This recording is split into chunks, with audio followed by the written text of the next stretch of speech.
What about you guys?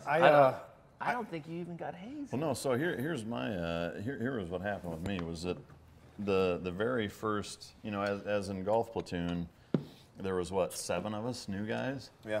And you know the tradition is at some point fairly early on, all the new guys get an initiation hazing. It's more, you know, welcome. I remember that one. Yeah, it's Camaraderie I was thing, surfing yeah. out at the island, and I got into it late. It's more kind of a welcome to the club, you know, kind of thing. It's not a remedial tool. It's an initiation thing. So it's usually not as severe, though it can get out of hand. But it can get the But so me and the AOIC at the time, I was the Intel rep. So he and I were going through an Intel school while the platoon went to San Clemente Island. Like we were graduating on Friday. You guys went out there on Thursday. So we stayed back, graduated from the Intel school on Friday, and then lucky us, we didn't have a fucking plane out to San Clemente Island, so we jumped in an 11-meter rib and rode that motherfucker at 10 at night from fucking Glorieta Bay to fucking San Clemente Island. Right Holy It's like the fucking Christ. Bluebird buses to Tennessee because they canceled our flight. Yeah, full benefit. I mean, I was pissing blood for a week, but so anyway, we get out there, and you guys had been out there, you know, the night prior, and I remember, I'll never forget showing up Saturday morning, and I'm fucking running in there. Hey, we're out of San Clemente Island again. We're not student suite, and everybody's like, "Fuck you!" Like black eyes and swollen lips and fucking hair missing, and just looked like a bunch of fucking, you know, Rory's looking like a drowned sewer rat, which he kind of always did, but. Hence the nickname Rat. But And I so love Rory. I'm looking around, I'm like, what the fuck happened to you guys? And like nobody would even fucking talk to me. They're like, fuck you, God damn it, you missed out. I'm like, you know, so you guys got your big initiation hoo-yah fucking deal. And I was the only new guy out of our entire platoon that didn't have it. And so I'm running around like, you gotta be fucking shitting me. And all the old guys look at me like, motherfucker, you missed it. You're gonna get it twice as bad. You chicken shit fuck, like you were at this Intel school. And I'm like, oh, God damn. So for 2 fucking weeks, while we were out there, like, you want to talk about like paranoid? Nervous as a cat on a hot roof. I'm like sleeping under a Humvee and fucking like up on top of the roof and like, you know, 2-person integrity. Like I'm always like scurrying around, like trying to make sure I'm at least with everybody. Like that was worse, honestly. Like the anticipation of getting my initiation hazing, and they didn't do it the entire time we were out there. They waited until we got back to where I'm like, oh fuck, thank God, it never happened. And then they wrapped me up in the fucking platoon space, and I got fucking hurricane in the mouth and all manner of same shit. It was still, I don't think it was as bad as what you guys got, but that 2-week period of being out there and expecting it and it never coming, honestly, looking back on it, was fucking worse than if they just would have done it right when I got out there. But I will say that, you know, from my perspective, like in the society that we live in, especially growing up in the SEAL teams as an 18, 19-year-old kid, you know, the caliber of guys that you're around in that environment, like, is absolutely fucking priceless. I mean, you cannot be around a better group of fucking men to emulate, to learn from, to fucking, to experience these extremely physically and mentally challenging experiences and situations, and have those guys to kind of shape and mold, you know, the type of mentality that it brings to the table. And I will be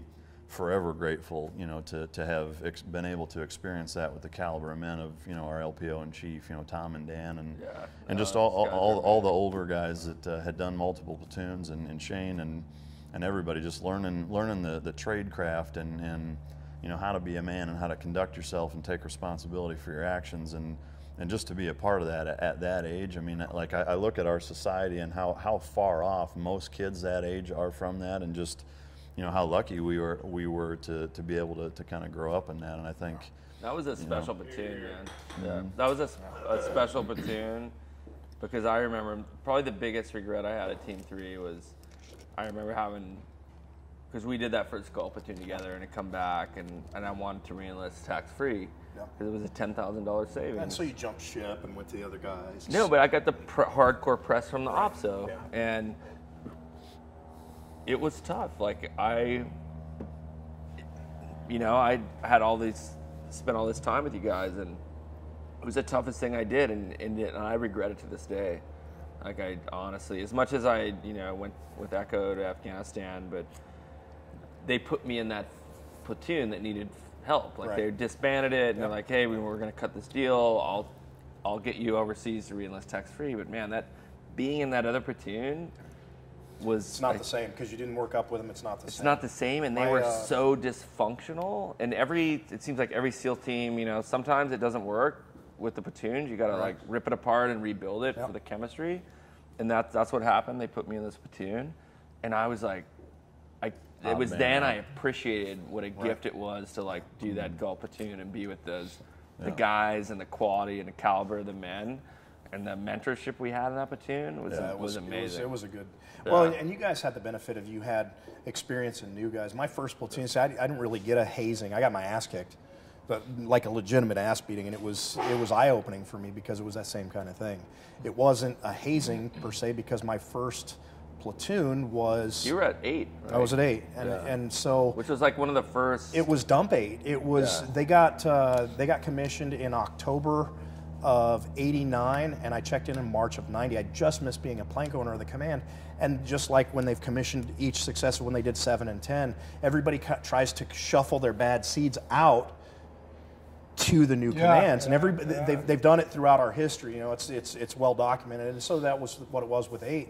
So when I checked in there, they were just incorporating what's now STT was SQT.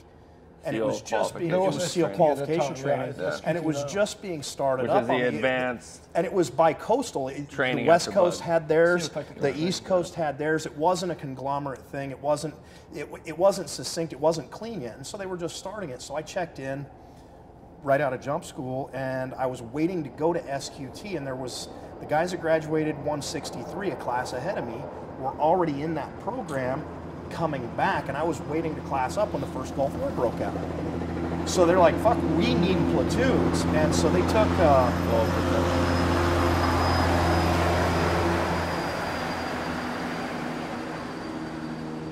took a chief from the West Coast who had just came to the East Coast, a dump, and a first class, and they said, hey, go to SQT, and from the new guys that are working in training cell and the different, because then it was departmental within a command as opposed to the coast, find a fucking platoon, put it together. We had 14 new guys. We had a chief and an LPO with platoon experience in my first platoon. Yeah. And we had everything to prove. So it was a bunch of new guys. So we were rough on one another because we had to perform to the standard of these guys that were established platoons with time overseas. And we like, fuck, if we're gonna go, we've got to prove a point. And so we were on our game because we were all a bunch of young guys and we had something to prove. So we were always really consistently on our game.